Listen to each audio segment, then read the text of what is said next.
The Colour Purple is like one of my favourite films of all time. There are some like really moving musical numbers, there's some really like just great bangers, as well as some really great dance numbers as well. So it is a very musical retelling. There's lots of bits of dialogue, but there's also musical numbers that help bring the story to life. It's got so many layers in this show. Now people say, oh, it's like an onion, but it is actually like an onion.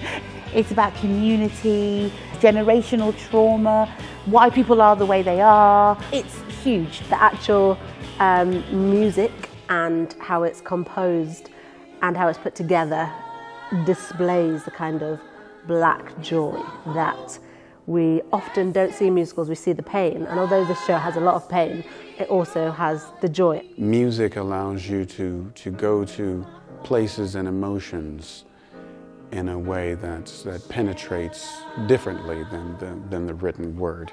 So it lends itself very well to being a musical. The music of The Colour Purple is set in the deep south of America in the early 1900s and up to 1945. The music!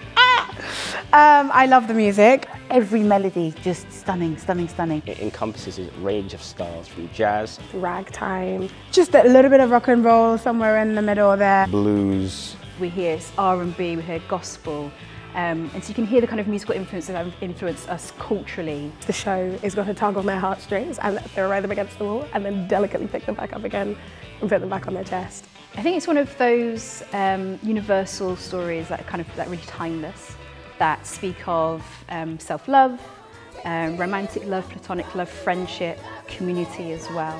When people come and watch it, it will be like, it's not like one of those, hey, we just did the show and it was all lovely and nice. It's like afterwards you'll still be thinking about the characters and like bubbling and stirring it over and having questions and all of those things. It's huge.